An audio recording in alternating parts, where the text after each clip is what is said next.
Welcome back students. आप सब लोग पिछले 2 महीने से हमारे वीडियो लेक्चर्स देख रहे हैं।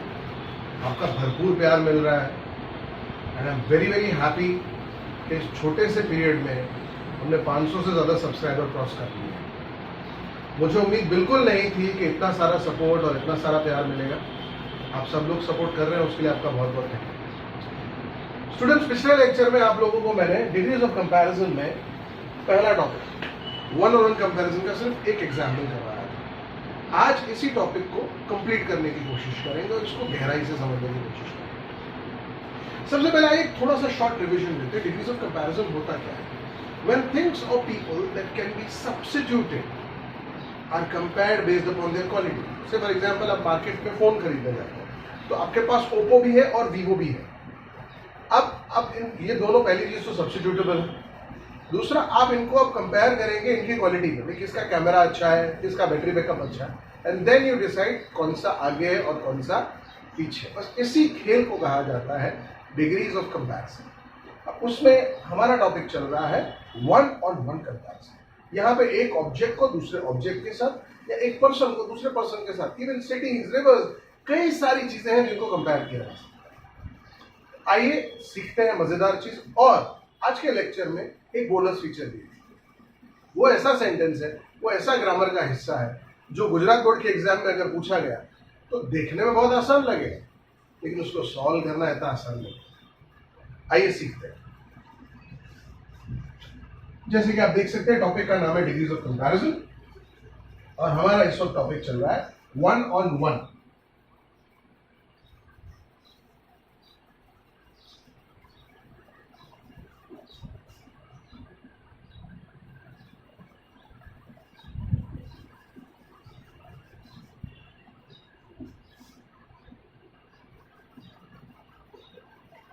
ओके, आपके सामने मैंने एक सेंटेंस रखा है, Sagar is not so intelligent as Manav. ना कई बार बच्चे क्वेश्चन करते हैं, सर हमें कैसे पता चलेगा सॉरी कि ये sentence one on one comparison का है। बहुत आसान है बेटा, आप यहाँ पे देख लीजिए। एक लड़का है सागर, उसका कंपैरिजन दूसरे एक व्यक्ति मानव से किया गया। ये क्लियर कट इंडिकेशन होता है। आपको एक चीज हमेशा याद रखनी है। मैं ग्रामर के 2 ही गोल्डन कॉन्सेप्ट हमेशा दिया करता हूं। पहला, हर सवाल का जवाब उसी सवाल में छुपा होता है। दूसरा, जब भी ग्रामर सॉल्व करें मीनिंग चेंज नहीं होनी चाहिए। ये 2 चीजें अगर आपको याद रहेंगी ना बेटा, ग्रामर में आपको कभी कोई नहीं हरा सकता। याद रखिए, हर सवाल का जवाब उसी सवाल में छुपा होता है। दूसरा, ग्रामर जब भी सॉल्व करें मीनिंग चेंज नहीं होना चाहिए। अब यहाँ पे देख लीजिए, सवाल का जवाब सवाल में कैसे, देखिए एक तरफ सागर एक तरफ मानव, तो यहाँ से पता चलता है कि एक व्यक्ति को दूसरे व्यक्ति के साथ कंपेयर करना। ना इसका सॉल्यूशन क्या, और ये क्वेश्चन कौन से फॉर्म में है? ये बेटा पॉजिटिव फॉर्म में, क्योंकि डिग्री का आपने यहाँ पे पॉजिटिव फॉर्म रखा है, intelligent.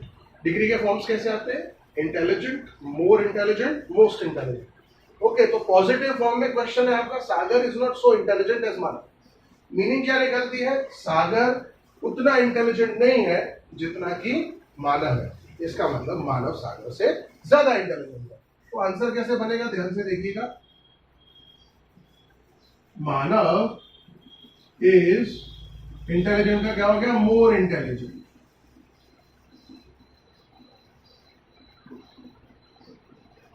Than Sagar. Manav is more intelligent than Sagar. आप क्वेश्चन को देखिए फिर आंसर को देखिए, दोनों की मीनिंग आपको सेम मिलेगी। ओके, अब इसका सुपरलेटिव कैसे बनेगा? जैसा मैंने आपको पिछले लेक्चर में बताया, मेनी टीचर्स विल डिनाई कि इसका सुपरलेटिव नहीं हो सकता, लेकिन एक्चुअली ऐसा नहीं है। सुपरलेटिव के लिए बेसिक प्री रेक्विजिट यानी रिक्वायरमेंट क्या है? एक का दूसरे से सुपीरियर हो, जो कि यहाँ पर है, मानव सागर से सुपीरियर है। तो इसका सुपरलेटिव कैसे बनेगा? ध्यान से देखिएगा। मानव is most intelligent between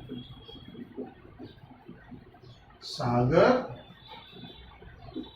and him।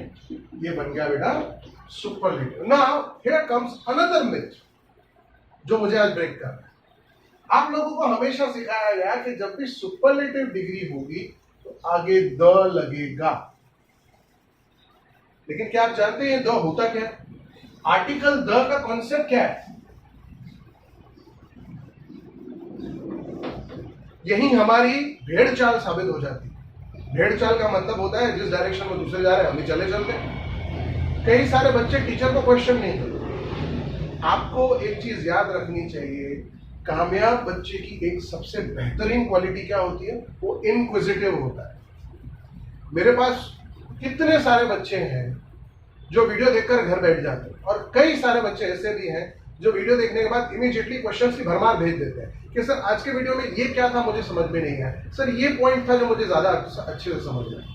Students, I am always available to you, I am always accessible to you, you all have my number, you all have my mail ID. आप मुझे mail कर सकते हैं, आप मुझे WhatsApp कर सकते हैं, I will always reply to your question. But मैं अंतर्यामी बाबा नहीं हूं कि आपका चेहरा देख के आपके डाउट्स पूछ सकूं। प्लस राइट नाउ तो चेहरा देखना पॉसिबल नहीं है, आप अलग जगह बैठो, मैं अलग जगह बैठा हूं। सो आपको अपने डाउट्स रेज करने पड़ेंगे। जैसे यहां पे एक डाउट था, कई बच्चों को मन में आया भी होगा कि द क्यों नहीं लगाया। तो सबसे पहले आइए कॉन्सेप्ट समझते हैं, द होता क्या है। साधारण भाषा में कहूं तो किसी आम चीज को खास बनाना हो ना तो द लगा दिया जाता है।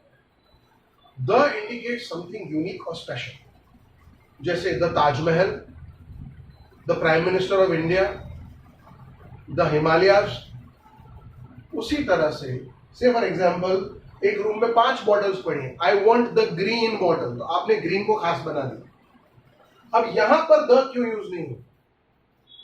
द तब यूज होता है जब आप कुछ स्पेशल करते हैं, लेकिन जब कंपैरिजन दो लोगों के बीच में हो तो स्पेशल कैसे हुआ? It was obvious that one was going to win and other was going to lose. Let me give an example. जब एक क्रिकेट का टूर्नामेंट होता है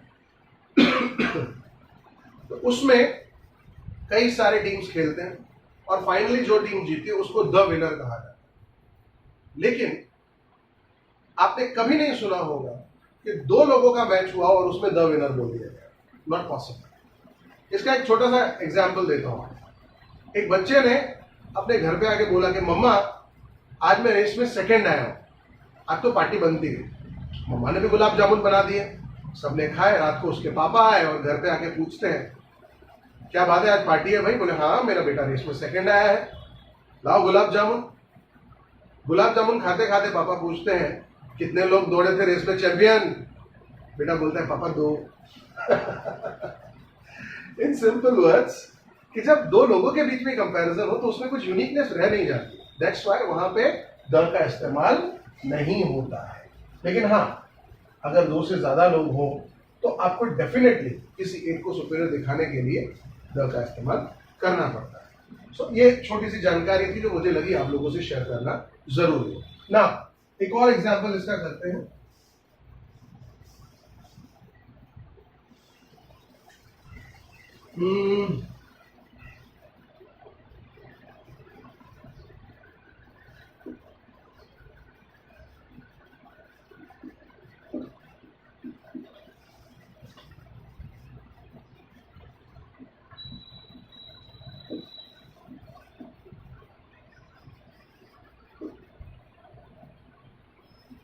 Okay. Now, Ahmedabad is not so crowded as Mumbai, but obvious है मुंबई देश का financial capital है, सबसे पॉपुलर प्लेसेस में एक है। इवन दो हमारा अहमदाबाद बहुत अच्छा और बड़ा शहर है, लेकिन इतना क्राउडेड नहीं है जितना कि मुंबई है। सो अब यहाँ पर भी आप देख लीजिए, वन ऑन वन कंपेरिजन है। हम एक सिटी को दूसरी सिटी से कंपेयर करें, ठीक है बेटा? अब इसका सॉल्यूशन कैसे हो जाएगा? सबसे पहले पता करिए कौन से फॉर्म में है। ये पॉजिटिव फॉर्म में आपने लिखा crowded, crowded, more crowded and most crowded. अब इसका कंपैरेटिव कैसे बनेगा? Mumbai is more crowded then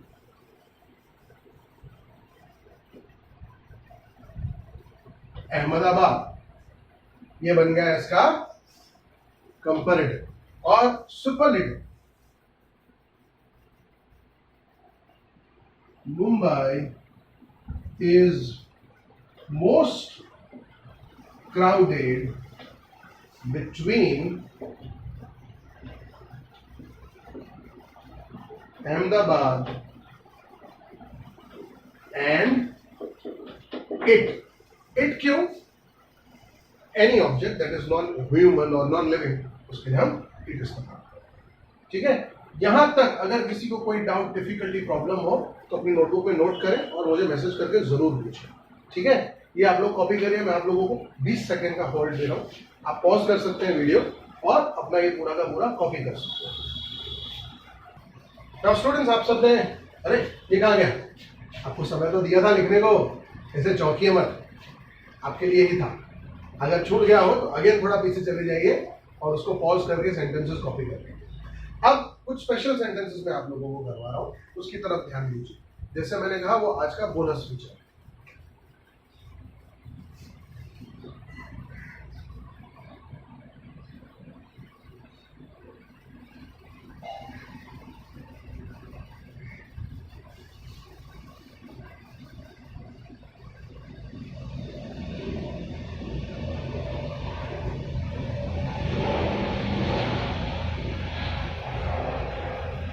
sentence देखिए.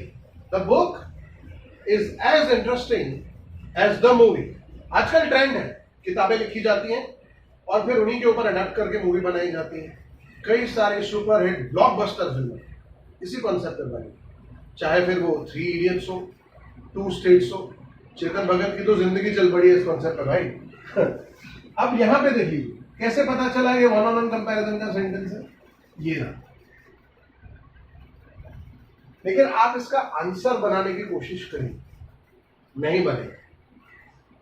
मैं आपको सीधे सीधे कह रहा हूं, आप सोच के देखिए कि इसका आंसर क्या हो सकता है. आप नहीं बना पाएंगे. क्यों नहीं बना पाएंगे? एक आंसर आपके दिमाग में आएगा, the movie is more interesting than the book. क्या ये आंसर सही है? मैं बोर्ड पे लिख रहा हूं. The movie is not more interesting than the book. क्या ये आंसर सही है? ग्रामर के गोल्डन कॉन्सेप्ट को याद रखिए. हर सवाल का जवाब उसी सवाल में, दूसरा मीनिंग चेंज नहीं होनी चाहिए. अब इसकी मीनिंग पकड़ के देखिए. मूवी जो है वो ज्यादा इंटरेस्टिंग नहीं है बुक्स. भाई साहब, मीनिंग बदल गई. मीनिंग क्या थी? बुक और मूवी दोनों इक्वल है, लेकिन यहां पे कहा रहा इक्वल. तो ये आंसर गलत है बेटा. यही ट्रिक है जो मुझे आप लोगों को सिखानी है. एग्जाम में अगर ये क्वेश्चन आता है तो आपको लगेगा यार इतना पपलू चपलू काइंड ऑफ क्वेश्चन है, इतना आसान क्वेश्चन है, इसका तो आंसर हम फटाफट बना लेंगे. लेकिन नहीं बेटा, यहाँ पे कॉशियस बनना होता है. लैंग्वेज में मार्क्स स्कोर करते वक्त आपको ये लैंडमाइंस, जो ट्रिकी क्वेश्चंस हैं, उनको समझना होता है. ये इन्हें लैंडमाइन क्वेश्चंस कहते हैं. लैंडमाइन क्या होता है? आप अनजाने में चल रहे हैं और पैर के नीचे बम है, आप जैसे पांव हटाएंगे धमाका. यहां पर भी ऐसा ही है. ये आपको दिखने में आसान लग रहा है लेकिन है नहीं. क्या कहता है? The book is as interesting as the movie. मतलब दोनों इक्वल है. जबकि आपने जो पहला पॉसिबल आंसर बनाया, the movie is not more interesting than the book, तो सही नहीं है. तो अब कैसे बने? याद करो पहले दिन की डेफिनेशन जो तुमको कर रहे थे, डिग्री ऑफ कंपैरिजन का डेफिनेशन. व्हेन पीपल और object that can be substituted are compared based upon their quality, either good और बैड. क्वालिटी अच्छी भी हो सकती है, बुरी भी हो सकती है. आइए इसका आंसर देखते हैं क्या होगा. The movie is not. ना मैथ्स में कहावत है, two negatives make a positive. तो यहां पर भी आपको एक काम करना पड़ेगा. ये आंसर मोर से नहीं बनेगा, लेस से बनेगा. The movie is not less interesting than the book. अब इसकी मीनिंग निकालने की कोशिश करें. मूवी जो है वो किताब से कम इंटरेस्टिंग नहीं है, मतलब उसके बराबर है. इसका एक बेहतरीन एग्जांपल मैं अपने एक लाइव क्लासरूम के अंदर स्टूडेंट्स को दिया करता था। जब मैं पूछता था कि क्लास का सबसे इंटेलिजेंट बच्चा कौन है, कोई हाथ ही ऊंचा नहीं करता था, लेकिन जैसे ही कोई हाथ ऊंचा करे दूसरे बच्चे उसे रोक देते। मुझे अगर किसी को कहना हो कि तुम दोनों बराबर हो, तो मुझे ये रास्ता अपनाना पड़ेगा कि तुम किसी से कम नहीं हो। कम नहीं हो मतलब तुम उसके इक्वल हो। समझे बेटा? The movie is not less interesting than the book. यहां पर आपका ये टॉपिक क्लियर हो जाना चाहिए। आपको अगर कोई क्वेरी हो, टेंशन हो, चिंता मत करो। Mail me at this email ID.